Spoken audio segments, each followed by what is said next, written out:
차교수 고등학교 생활물리 시간입니다. 지금 영강 계속하고 있습니다. 강의를 시작하며 오늘 세 번째 시간으로 기준계와 좌표계 공부를 하겠습니다. 우리 지난 시간에 물리량이 무엇이라고 그랬습니까? 물리량이라고 하는 것은 그 자연현상을 숫자로 대표하는 것이라고 했습니다. 그리고 이 물리량을 그래서 두 가지로 구분할 수가 있다고 했어요. 숫자로 대표하는 방법이 다른 두 가지입니다. 하나는 무엇이었냐면 스칼라였습니다. 스칼라는 숫자 하나로 충분하게 대표될 수가 있는데, 이걸 우리가 흔히 뭐라고 얘기하냐면 숫자는 크기만으로 결정된다, 이렇게 얘기하죠. 그냥 크기라는 숫자 하나로 대표된다, 이렇게 얘기할 수 있겠습니다. 벡터는 무엇이었습니까? 숫자 하나 이상의 숫자로 대표된다고 그랬습니다. 그래서 요거는 차원, 어떤 차원의 운동을 우리가 다루냐에 따라서, 또는 어떤 차원의 공간에서 물리량을 다루냐에 따라서 숫자가 달라졌죠. 1차원 공간의 경우에는 벡터의 숫자가 하나, 2차원 공간에는 벡터의 숫자가 두 개, 그 다음에 3차원 공간은 벡터의 숫자가 셋이었죠. 이걸 우리는 또 한꺼번에 뭐라고 얘기할 수가 있냐면 크기와 방향을 갖는 물리량이다, 이렇게 이야기합니다. 그런데 우리 기준계와 좌표계를 이제 우리가 정하는데, 그거 왜 정하냐면 바로 이런 물리량의 숫자를 부여하기 위해서 필요하게 됩니다. 그래서 먼저 기준계를 보겠습니다. 기준계는 영어로 reference frame 이렇게 얘기하는 거예요. 프레임은 틀이죠. 기준이 되는 틀이다라고 하는 것입니다. 특히 물체의 운동을 묘사하려면 우리 이 역학에서는, 우리가 이제 곧 배울 역학에서는 물체가 운동하는 거를 이제 설명하는 그런 분야인데, 여기에 지금 배구공이 이렇게 간다고 하겠어요. 그러면 이 배구공의 운동을 물리량으로 묘사하기 위해서는 어떻게 해야 되겠습니까? 이 배구공의 운동을 설명하는 그런 숫자로 대표할 수 있는 양을 우리가 구해야 되겠죠. 자, 그런 양으로 무엇이 있냐면 물체의 운동을 묘사하는 물리량, 다시 말하면 숫자로 대표할 수 있는 것으로 위치가 있고 변위가 있고 속도가 있고 가속도가 있습니다. 자, 이런 하나하나에 대해서는 우리가 이제 다시 따로따로 배우게 되겠지만, 이거 되게 무슨 말인지는 알겠죠? 근데 저 공이 지금 어디에 있다, 이게 이제 위치입니다. 근데 그냥 저 공이 저기 있어, 그러면 그게 물리량입니까? 아닙니까? 아닙니다.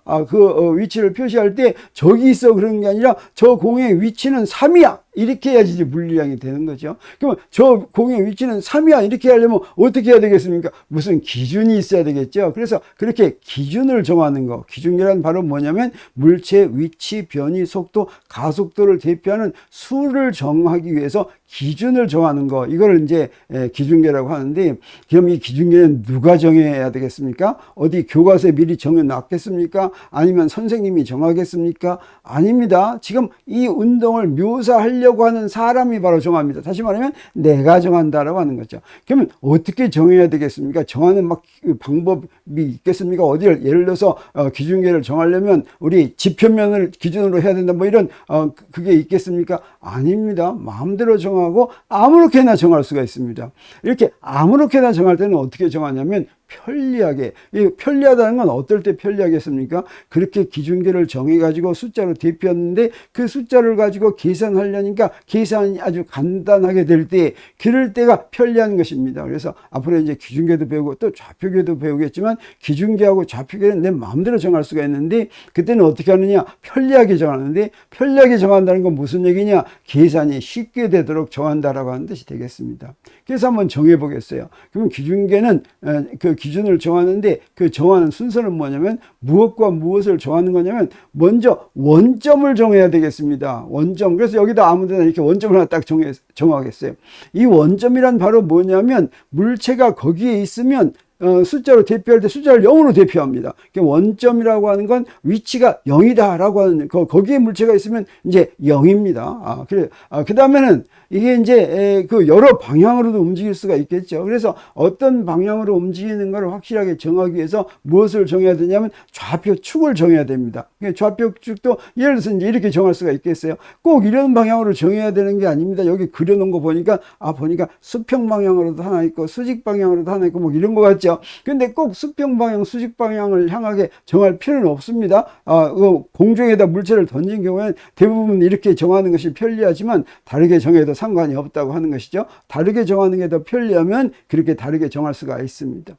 그 다음에 또 뭘 정해야 되냐면 좌표 축의 방향을, 플러스 방향을 정해야지 됩니다. 우리 벡터를 벡터 우리가 배웠을 때 벡터는 방향이 있다고 그랬죠. 그 방향을 숫자로 표시할 때 어떻게 표시하느냐, 내가 먼저 플러스 방향을 정합니다. 그래서 플러스 숫자로 대표하는 건 그 방향, 마이너스 숫자는 그것과 반대 방향, 이렇게 되겠어요. 그래서 우리 좌표축을 정했을 때 플러스 방향을 이렇게 정하는데, 예를 들어서 요거 오른쪽으로 간 걸 플러스 방향으로 정했는데 왼쪽으로 간 걸 플러스 방향으로 정해도 상관없습니다. 그리고 저 수직으로 된 좌표축은 위에 거를 플러스 방향으로 정했는데 아랫 방향을 플러스 방향으로 정해도 상관없죠. 내 마음대로 정한다고 하는 겁니다. 내 마음대로 정했을 때 그렇게 정하는 게 더 편리하게 되면, 그 편리하다는 게 무슨 말이라고 그랬습니까? 계산이 간단하게 되면 그러면 이제 되는 거라고 했죠. 네 번째로는 이건 뭐 따로 얘기를 안 해도 되지만 좌표축의 눈금을 정한다. 이거 숫자로 대표하려면 눈금이 있어야지 그 숫자가 얼마나 큰지 하는 걸 안다고 그랬죠. 그래서 우리 킬로미터다 그러면 킬로미터의 눈금을 정한 것이죠. 미터다 이렇게 눈금을, 좌표축의 눈금을 정한다. 여기까지 할 것 같으면 우리가 기준계를 다 정했다라고 얘기할 수가 있겠습니다.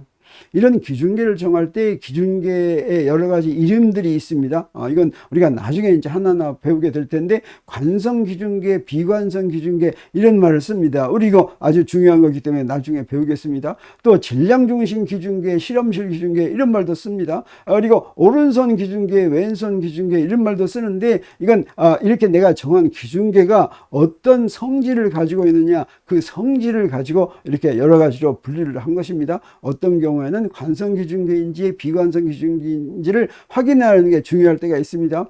그리고 충돌 문제 같은 경우에는 지금 질량 중심 기준계를 쓰는지 실험실 기준계를 쓰는지 이런 걸 이제 내가 정해야지 됩니다.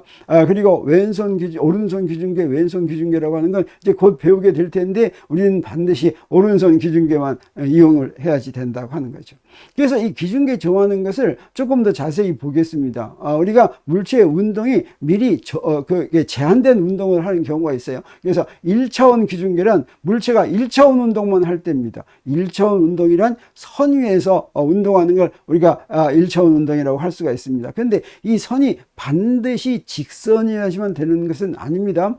선이 하나 정해져 있으면 그러면 1차원 운동을 한다고 할 수가 있겠어요. 그래서 그 운동을 하나의 변수로 기술하면 그게 우리가 1차원 운동이다 이렇게 얘기합니다. 그래서 여기 기차가 이렇게 있으면 기차는 선로를 따라서만 움직이죠. 이 선로가 좀 구부러졌더라도 서울을 기점으로 해서 서울에서부터 대전까지는 20km 20km 넘어했죠. 200km, 대구까지는 400km 이렇다고 한다면 그게 꼭 직선으로 이렇게 연결된 것은 아니죠. 이렇게 하나의 변수로 기술할 수 있는 운동을 1차원 운동이라고 이렇게 얘기하는데, 1차원의 기준계는 그래서 어떻게 정하면 되겠습니까? 1차원 기준계는 제일 먼저 뭘 정해야 되겠어요? 이제 그 물체가 운동하는 선이 있는데 그 선에 어디에 놓여 있을 때 위치를 0이라고 얘기할 것인가를 정해야 되겠죠. 그래서 적당한 점을 원점으로 이렇게 정합니다. 이게 여기에 있으면 0이라고 정합니다. 그래서 원점을 정했습니다. 그리고 어디에 있을 때 플러스 넘버, 어디에 있을 때 마이너스 넘버를 정하는지가 중요하겠죠. 그래서 좌표축의 방향을 이렇게 정합니다. 여기 플러스 방향이라고 한다면 여기 오른쪽에 어떤 위치가 있으면 그건 플러스 5 이렇게 됩니다. 저 왼쪽에 어떤 위치가 있다면 그건 마이너스 3 이렇게 되는 거죠. 그래서 그 플러스 마이너스는 원점을 중심으로 플러스 방향에 있는 위치인지 마이너스 방향에 있는 위치인지를 우리가 구분하게 되겠습니다. 그리고 나서 어떻게 한다 그랬습니까? 마지막에 이렇게 눈금을 정해서 이 눈금을 우리가 미터로 이제 측정할지 킬로미터로 측정할지 이런 걸 정한다 그랬죠. 그러면 이제 2차원 기준계를 보겠습니다. 2차원 기준계는 바로 어떤 운동을 설명하는 거겠습니까? 2차원 운동을 설명하는 거겠죠. 우리 1차원 운동은 변수 하나로 운동을 기술하는 게 1차원 운동이라고 했습니다. 그러면 2차원 운동은 뭐겠습니까? 아까 1차원 운동은 선 위에서 움직이는데 선 위에서 변수 하나로 기술할 수 있는 운동이라고 했으니까 2차원 운동은 면 위에서만 움직이는데 이 면이 꼭 평면이 아니어도 좋습니다. 운동을 두 개의 변수로 기술할 수 있는 운동, 이게 바로 이제 2차원 운동인데, 예를 들어서 개미나 이런 벌레들은 요 나뭇잎에서만 움직이죠. 그러면 요 벌레들은 나뭇잎이 자기 세상이고 2차원 세상에서 움직인다 이렇게 이야기할 수가 있겠습니다. 그러면 2차원 기준계를 우리 한번 정해 보겠어요. 2차원 기준계 정하려면 어떻게 되겠습니까? 자, 면에서 원점 정해야 되겠죠. 원점 적당하게 한 점을 원점으로 정합니다. 이 원점을 편리하게 정하려면 어떻게 정해야 되겠습니까? 지금 물체들이 움직이고 있는 거기 제일 가운데 되는 정도의 원점 정하는 게 그 물체의 위치를 나타내는 숫자가 작아지겠죠. 물체는 지금 이 동네에서 움직이고 있는데 저기 다른 동네에다 원점 찍어 놓으면 어떻게 됩니까? 전부 숫자가 큰 숫자로 해야 되겠죠. 그래서 원점은 물체들이 모여 있는 그 부분에 어디 중요한 대표되는 점을 원점을 하나 정해야 되겠습니다. 그러면 어떻게 하면 됩니까? 좌표축을 구하죠. 좌표축은 두 개의 서로 직교하는 좌표축을 그리는 게 좋습니다. 직교하지 않는 걸 그려도 상관이 없지만 이렇게 그리고 나서 플러스 방향을 미리 정해놔야 되겠어요. 여기는 오른쪽을 플러스 방향이라고 저기는 위쪽을 플러스 방향으로 정했다고 이제 이렇게 쓴 거나 마찬가지인데 이렇게 정하지 않아도 상관없습니다. 이 왼쪽을 플러스 방향으로 정하고 아래쪽을 플러스 방향으로 정해도 좋고 아무렇게나 정해도 상관이 없습니다. 그리고 나서 두 축의 눈금을 이렇게 정하면 우리 2차원 기준계를 다 정했다 이렇게 얘기할 수가 있겠습니다. 자, 너무 쉬운 얘기 하고 있죠. 3차원까지 한번 확장해 보겠습니다. 3차원 운동은 뭐겠습니까? 3차원 운동은 우리 1차원 운동은 선 위에서, 2차원 운동은 면 위에서, 3차원 운동은 어떻겠습니까? 우리 공간이 사실은 3차원 공간이어서 공간에서 마음대로 움직이는 운동을 3차원 운동이라고 하고 이 3차원 운동을 기술하기 위해서는 변수가 몇 개 필요하겠습니까? 3개의 변수면 됩니다. 3개의 변수면 그래서 이렇게 3차원 공간에서 자유롭게 이렇게 운동할 때 우리 이럴 때 3차원 기준계는 이제 무엇을 맨 먼저 정해야 되겠습니까? 네, 다른 거나 마찬가지로 역시 원점을 맨 먼저 정해야 되겠습니다. 그 다음에는 어떻게 합니까? 자, 이 원점을 마음대로 정한 다음에 마음대로 정한다는 게 편리하게 정해야 되겠죠. 일부러 그냥 편리지 않은 이상한 데 정할 필요는 없겠죠. 자, 이렇게 정한 다음에 그 다음에는 어떻게 해야 됩니까? 좌표축을 그립니다. 그래서 세 개의 직교하는 좌표축을 정하는데 여기서 이제 중요한 게 하나가 있습니다. 여기서 플러스 방향을 정한다고 했는데 1차원 좌표계와 2차원 좌표계까지는 1차원 기준계와 2차원 기준계까지는 좌표축의 플러스 방향을 내 마음대로 정할 수가 있었습니다. 근데 3차원 기준계는 그렇지가 않습니다. 맨 처음에 두 개는 마음대로 정할 수가 있어요. 그래서 처음 두 개의 플러스 방향을 이렇게 정했다고 하겠습니다.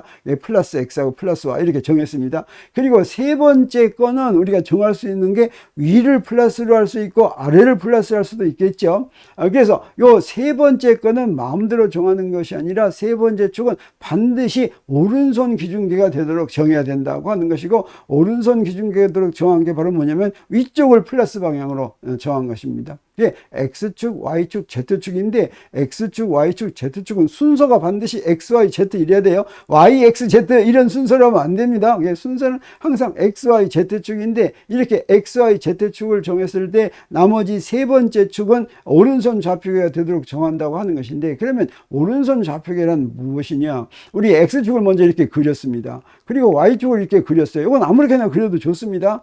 그리고 나서 X축에서 Y축 방향으로 무엇을 돌리냐면 오른나사를 돌립니다. 그래서 오른나사가 진행하는 방향. 오른나사는 뭡니까? 이게 나사가 있는데 오른나사는 시계 방향으로 돌리면 나사가 들어갑니까? 빠집니까? 시계 방향으로 돌리면 나사가 들어가죠. 그래서 지금 나사를 저렇게 위를 향하게 놨습니다. 그리고 나서 X에서 Y로 돌리면 이게 어떤 방향입니까? 이게 바로 시계 방향이죠. 그러면 저 나사가 어디로 가야 되겠어요? 위로 가야 되겠죠. 그래서 저 위쪽으로 간 요걸 Z축 이렇게 정한 거. 이게 바로 오른손 기준계가 되겠습니다. 그러면 왼손 기준계는 뭡니까? 여기 X를 이렇게 놓고 Y를 이렇게 해놨습니다. 그래서 X에서 Y로 돌리는데 왼 나사가 진행하는 방향입니다. 왼 나사는 어떻게 돌아가냐면 시계 방향으로 돌렸을 때 빠집니다. 왼 나사는. 그래서 시계 방향으로 돌렸을 때 들어가면 오른 나사고 시계 방향으로 돌렸을 때 빠지면 왼 나사인데 왼 나사 여러분 본 적 있습니까? 없습니까? 대부분의 경우에는 오른 나사인데 가끔가다 왼 나사가 있습니다. 예를 들어서 선풍기의 날개 고정시킬 때 이때 왼 나사가 적용이 됩니다. 그리고 우리 자전거 페달을 고정시킬 때 그때도 왼 나사가 이제 이용이 됩니다. 이렇게 왼 나사 시계 방향으로 돌려서 빠지는 나사도 있습니다. 그래서 왼 나사 X에서 Y 방향으로 왼 나사를 돌리면 나사가 어디로 가겠어요? 위로 갑니까? 아래로 갑니까? 네, 시계 방향으로 돌렸을 때 빠진다는 건 아래로 가는 거죠. 그래서 이렇게 돌렸을 때 아래로 Z축 플러스 Z축 하는 거, 요게 바로 왼손 기준계가 되겠습니다.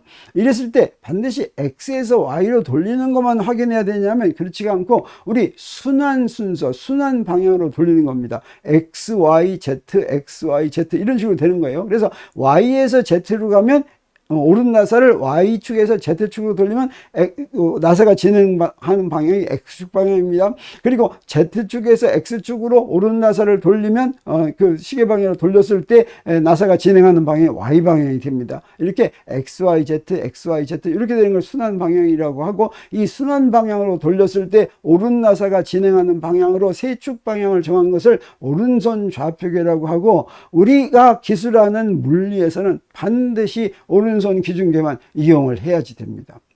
그러면 여기 왼손 기준계도 만들 수가 있는데, 수학적으로 요거 뭐 사용할 때도 없는데 있으면 좀 곤란하겠죠. 근데 물리에서는 그런 일이 없습니다. 수학에서부터 뭔가 존재하면 그걸 언젠가는 사용할 기회가 있는데, 지금 우리 간단하게 왼손 기준계를 사용할 수 있는 한 가지를 한다면, 반물질로 된 세상이 있다면 그 세상에서는 왼손 기준계를 이용해야지 된다고 하는 것이죠. 재밌죠? 근데 우리 이 우주는 오른손 기준계만 사용하는 그런 물질로만 돼 있다라고 하는 게 지금까지 증거다라고 할 수가 있겠습니다. 그래서 기준계는 이제 이렇게 정하면 되는 것이고, 이제 좌표계, 기준계하고 좌표계는 비슷한 말 같기도 하지만 다른 말입니다. 좌표계는 영어로는 뭐냐면 코디네이트 시스템인데, 코디네이트이 바로 좌표라고 하는 것입니다. 좌표라고 하는 건 물체의 위치를 표시하는 숫자를 얘기합니다. 그래서 물체의 위치를 나타내는 데 이용되는 수인데, 이 수를 좌표라고 하고, 좌표계는 코디네이트 시스템, 이 좌표들의 모임이죠. 이 좌표들의 모임은 물체의 위치를 나타낼 때 수가 하나 가지고는 안 되고 3차원 공간에서는 3개가 필요합니다. 이 3개의 모임을 좌표계라고 합니다. 그런데 여기서 좌표계를 우리가 정한다라고 할 때는 좌표계가 여러 종류가 있을 수 있다라고 하는 뜻이 되겠어요. 물체의 위치를 대표하기 위해서 숫자를 이용하는데, 그 숫자를 다른 세계, 다른 종류의 세계로 표현할 수도 있다고 하는 것입니다. 그 좌표계의 종류가 몇 가지가 있냐면 3가지가 있습니다. 그래서 한 가지부터 배우겠어요. 좌표계의 종류 중에서 제일 자주 이용이 되는 게 직각 좌표계입니다. 직각 좌표계는 영어로는 rectangular coordinate system이라고 하고, 이걸 또 뭐라고도 얘기하냐면 카테지안 코디네이트 시스템이라고도 얘기합니다. 이런 좌표를 맨 처음 쓰기 시작한 사람이 데카르트입니다. 데카르트의 이름을 카테지안은 데카르트의라고 하는 뜻이 되겠어요. 그래서 카테지안 코디네이트 시스템도 바로 이 직각 좌표계를 얘기합니다. 그래서 3개의 축을 이렇게 정했다면 X축, Y축, Z축 정하고, 여기에 이 P점이라고 하는 것을 우리 위치를 숫자로 표시하려고 합니다. 그랬을 때 X, Y, Z로 표시한 거, 이게 바로 직각 좌표계입니다. X, Y, Z는 그러면 어떻게 정해졌냐면, 여기 P점에서부터 X축에 수선을 내려 그어서 만나는 데까지의 거리, 요게 X입니다. 요거 수선을 이제 내려 근 겁니다. X축에서. 요건 어떻게 수선을 내려 그으면 됩니까? 이 XY 평면에다가 이렇게 내려 그으면 이게 X가 되겠죠. 또는 여기서 P점에서 X축까지 이렇게 대각선으로 내려 글 것 같으면 X축에 이제 수선을 내려 근 게 되겠습니다. 그리고 Y좌표는 바로 뭐냐면 Y축에 수선을 내려 근 겁니다. 그래서 여기에 여기 지금 평면이 지금 여기 XZ 평면이 있죠. 이 XZ 평면은 Y축의 수직입니다. 그래서 거기 따라서 이렇게 대각선을 내려 그으면 저 Y축의 수직이 되겠습니다. 그리고 Z좌표는 또 뭐냐면 저기 Z축의 수선으로 내려 그은 거, 저기서는 Z축으로 수선으로 내려 그은 게 이제 눈에 보이죠. 이렇게 각 축에 P점에서부터 각 축의 수선으로 내려 그어서 축과 만나는 점을 좌표로 정한 거, 이게 바로 직각좌표계다라고 할 수가 있겠습니다. 또 다른 하나의 좌표계는 뭐가 있냐면 원통 좌표계가 있습니다. 원통 좌표계는 영어로 cylindrical coordinate system인데, 이 cylindrical coordinate system은 어떤 좌표로 표시하냐면 로, 파이, Z 이렇게 3개로 표시합니다. 그래서 요 Z는 직각 좌표계에서 표시한 거하고 똑같아요. 그러면 로하고 파이는 어떻게 정해진 거냐면, 로는 바로 여기서부터 여기까지입니다. 그래서 어떻게 한 겁니까? P점에서부터 XY 평면에 수선을 내려 걷죠. 그리고 그 XY 평면에 수선 평면 내려 그은 점까지 원점에서 연결한 선의 길이, 이게 바로 로가 되겠습니다. 그리고 파이는 뭐냐면, 이 파이는 각인데 이걸 방위각이라고도 얘기합니다. 그래서 에지무탈 앵글이라고 얘기하는 것인데, 어떻게 그린 것이냐면 X축에서부터 로를 그린 선까지, 거기까지 각, 저기 파이죠. 그게 바로 파이가 되겠습니다. 마지막으로 어떤 좌표계가 있냐면, 여기 이제 Z가 하나 더 있어야 되겠죠. 이 Z는 직각좌표계에서 정한 거하고 똑같이 저렇게 Z축에 수선을 내려 그은 것입니다. 그래서 직각좌표계하고 원통좌표계에는 하나가 공통되죠. 하나는 갖고 나머지 두 개는 이제 다른데, 마지막으로 어떤 좌표계가 있냐면 구좌표계가 있습니다. 구좌표계는 스페리컬 코디네이트 시스템이라고 하는 것인데, 이 구좌표계는 어떤 세 개의 숫자를 쓰냐면 R, 세타, 파이를 씁니다. 요 파이는 원통좌표계에서 쓴 것과 같겠죠. R은 어떤 거냐면 원점에서 P점까지 직접 연결한 거, 이게 바로 R이 되겠습니다. 그리고 세타는 각인데, 어떤 각이냐면 이 Z축에서부터 R까지의 각인데, 이걸 뭐라고 부르냐면 극각이다. 북극에서부터 R까지 이렇게 내린 그 각이다. 그래서 극각이라고 합니다. 그래서 이걸 폴라 앵글이라고 하는 극각. 그 다음에 세 번째 파이, 이 아지무탈 앵글은 원통좌표계하고 똑같이 정한 것입니다. 저기 P점을 XY 평면에 내려거서 X축에서부터 각, 요거를 이제 파이라고 이렇게 얘기합니다. 그래서 3차원 공간에서 운동하는 경우는 이렇게 좌표 3개로 이제 표시하고, 이 좌표 3개를 직각좌표계의 좌표 XYZ를 이용할지, 또는 원통좌표계의 좌표 로 파이 Z를 이용할지, 또는 구좌표계의 좌표 R 세타 파이를 이용할지를 하나 정하는 거, 이걸 갖다가 좌표계를 정한다라고 얘기하고, 좌표계는 누가 정하겠습니까? 누가 정해주겠습니까? 내가 정하겠습니까? 내가 정합니다. 또 어떻게 정해야 되겠습니까? 무슨 방법이 딱 정해진 룰이 있습니까? 아닙니다. 내 마음대로 정합니다. 그럼 내 마음대로 정할 때는 어떻게 합니까? 내가 주어진 문제를 푸는데 가장 간단하게 이용될 수 있는 좌표계를 정하면 되겠습니다. 그런데 이건 3차원 좌표계라고 한다면, 2차원 좌표계를 할 때는 좌표 2개만 필요한데, 이 2개는 두 가지로 나눌 수가 있습니다. 하나는 아까 얘기한 직각좌표계가 되겠어요. 직각좌표계는 여기 한 것처럼 X축에 수선을 내려근 X좌표하고 Y축에 수선을 내려근 Y좌표, 이렇게 두 개가 되겠죠.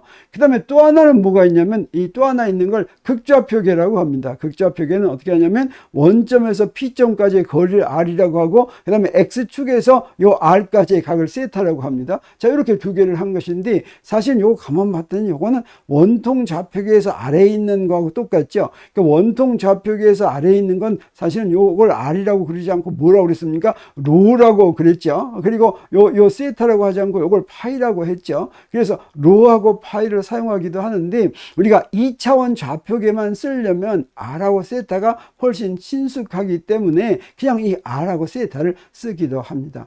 이렇게 2차원 좌표계인데, 이 평면에서 운동할 때는 이렇게 2차원 좌표계 둘 중에 하나를 골라서 쓸 텐데, 이 중에서 어떤 걸 골랐어야 되겠습니까? 편리한 걸 골랐으면 되겠죠. 어떤 것이 직선 운동을 한다든가 할 때는 직각좌표계가 좋겠습니다. 근데 원 운동을 한다든가 할 때는 극좌표계가 훨씬 좋겠죠. 이런 것들은 우리가 나중에 이제 실제로 공부하면서 어떤 좌표계를 어떻게 정할지, 이런 것들은 나중에 하나하나 따로 공부하기로 하겠습니다.